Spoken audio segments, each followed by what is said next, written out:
शेतकरी मित्रांनो, मी ओंकार सावंत, ॲग्रोसन फार्मर या यूट्यूब चॅनलमध्ये आपल्या सगळ्यांचं स्वागत. आज आपण अन्नद्रव्ये म्हणजेच न्यूट्रिएंट या विषयावर आपण बोलणार आहे. त्याचा प्रकार किती आहे, त्याचा वापर कसा केला पाहिजे, कोणकोणते अन्नद्रव्ये असतात पिकाच्या वाढीसाठी किंवा फळपिकांच्या वाढीसाठी कोणकोणते असतात ते बघणार आहे. याचे प्रमुख 4 प्रकार आहेत अन्नद्रव्यांचं. त्याच्यामध्ये एक पहिले तर नॉन मिनरल न्यूट्रिएंट, त्याच्यानंतर दुसरं येतं प्राथमिक अन्नद्रव्य, तिसरा प्रकार येतो दुय्यम अन्नद्रव्य आणि चौथा प्रकार येतो मायक्रोन्यूट्रिएंट. तर त्याच्यामध्ये बघायला गेलं तर नॉन मिनरल मध्ये काय येतं, कार्बन, हायड्रोजन, ऑक्सिजन हे 3 अन्नद्रव्ये येतात.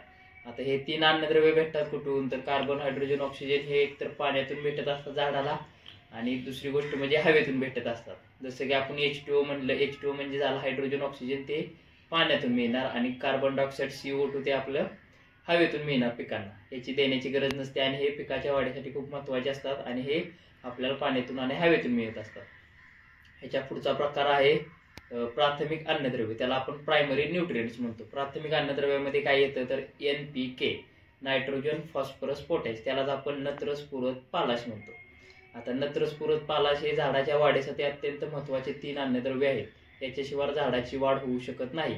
मग हे नत्रस्फुरद पालाश आपण कशाच्या माध्यमातून देतो, तर आपण रासायनिक खताच्या माध्यमातून देतो, जैविक खतांच्या माध्यमातून देतो किंवा सेंद्रिय खतांच्या माध्यमातून देतो. आता सेंद्रिय खतांमध्ये काय येऊ शकतं, आपलं शेणखत येऊ शकतं, लेंडी खत येऊ शकतं, पोल्ट्रीचं येऊ शकतं किंवा आपण त्याच्यामध्ये गांडूळ खत येऊ शकतं. या 4 प्रकारातून नायट्रोजन, फॉस्फरस आणि पोटॅश म्हणजे नत्रस्फुरद पालाश देऊ शकतो. आता झाडाला जर नत्र दिलं तर काय होतं, पानांची वाढ होते, हिरवेगारपणा झाडात टिकून राहतो आणि काळोखी झाडाची कमतरता आल्यामुळे काय होतं तर झाडाची पाने पिवळी पडतात व झाडाची वाढ खुंटते. आता नत्र आपण कोणकोणत्या माध्यमातून देऊ शकतो, एकतर युरिया आहे, अमोनियम नायट्रेट आहे, अमोनियम सल्फेट आहे. हे रासायनिक खताच्या माध्यमातून आपण युरिया झाडाला देऊन त्याची कमतरता कमी करू शकतो किंवा डिफिशियन्सी आपण कमी करू शकतो. दुसरं अन्नद्रव्य कोणतं येते तर फॉस्फरस, त्यालाच आपण स्फुरद म्हणतो. तर स्फुरदनं काय होतंय तर फुलांची संख्या वाढते किंवा त्याच्यामध्ये फळांची संख्या वाढते आणि मुळांची वाढ होते फॉस्फरसमुळे चांगली. दुसरी गोष्ट म्हणजे आपण फॉस्फरस कशाच्या माध्यमातून देऊ शकतो, तर त्याच्यामध्ये येते सिंगल सुपर फॉस्फेट आहे किंवा फॉस्फरस युक्त खतांमधून देऊ शकतो. तिसरं अन्नद्रव्य येते त्याच्यामध्ये पोटॅश म्हणजे त्याला आपण पालाश म्हणतो. आता पालाशचं कार्य काय आहे झाडामध्ये, तर पहिली गोष्ट म्हणजे उत्पादन वाढी म्हणजे फळाची फुगवण करणे किंवा फळाचे रंग वगैरे आणण्यासाठी त्याचा उपयोग होतोय. त्याच्यानंतर दुसरा त्याचा फायदा आहे की स्ट्रेस कंडिशन मध्ये जर झाड असेल म्हणजे ताण अवस्थेमध्ये जर एखादं झाड गेलं तर ते बाहेर काढण्यासाठी आपण पोटॅशचा उपयोग करतोय.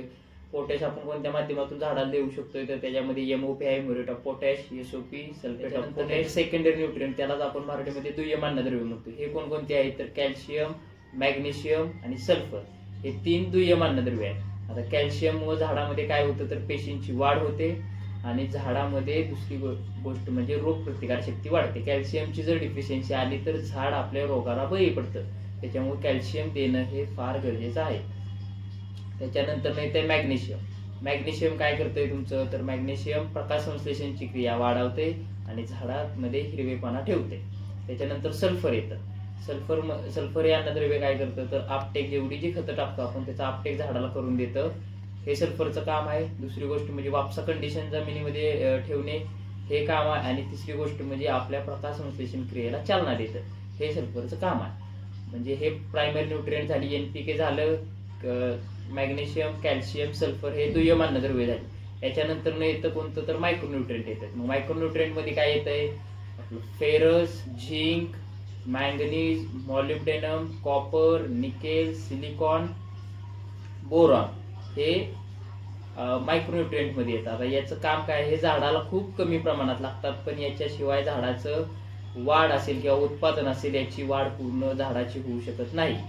त्याच्यामुळे हे देणं गरजेचं आहे पण कमी प्रमाणात द्यावं लागतं, जे आपण मॅक्रोन्यूट्रिएंट म्हणतो की त्यालाच आपण प्राथमिक अन्नद्रव्य आणि दुय्यम अन्नद्रव्य याच्यापेक्षा कमी प्रमाणात द्यावं लागतं पण देणं गरजेचं आहे. तर आता बोरॉन जर झाडाला आपण दिलं तर बोरॉन काय करतं तर फुलांची संख्या वाढवतं झाडामधली आणि फुलांचं चांगलं फळांमध्ये रूपांतरित करतं. झिंकची जर समजा डिफिशियन्सी आली म्हणजे कमतरता झाडामध्ये आली तर एक झाडाची वाढ खुंटते, प्रकाश संश्लेषण क्रिया व्यवस्थित होते. काय करतं तर क्लोरोफिल निर्मिती करतं आणि प्रकाश संश्लेषण क्रिया प्रभावी करतं.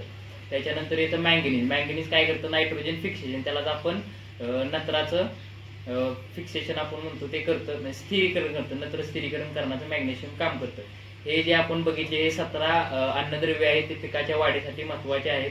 मग त्याच्यामध्ये काहींचा रोल आहे तो काहींचं काम छोट्या प्रमाणात आहे, काहींचं काम मोठ्या प्रमाणात आहे. जसं की NPK असेल, कॅल्शियम, मॅग्नेशियम, सल्फर हे महत्त्वाचे अन्नद्रव्य आहेत. तसेच जर आपण बघितलं ती मायक्रोन्यूट्रिएंट ते कमी प्रमाणात लागतात, पण झाडाच्या वाढीसाठी खूप महत्त्वाचे आहे. याच्याशिवाय उत्पादन वाढू शकत नाही.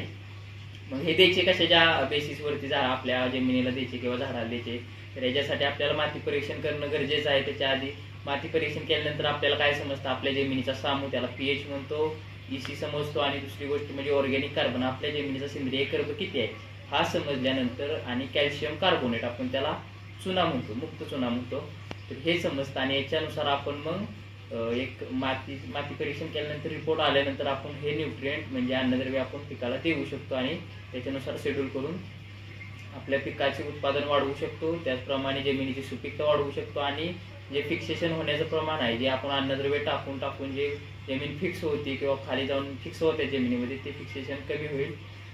त्याच्यामुळे हे आपण माती परीक्षण करणं गरजेचं आहे. फार्मर या युट्यूब चॅनलला लाईक, शेअर, सबस्क्राईब करा. तुमचे काही प्रश्न असतील तर कमेंट सेक्शनमध्ये विचारा. तसेच ॲग्रोसन फार्मर या इंस्टाग्राम पेजवरती जाऊन फॉलो करा.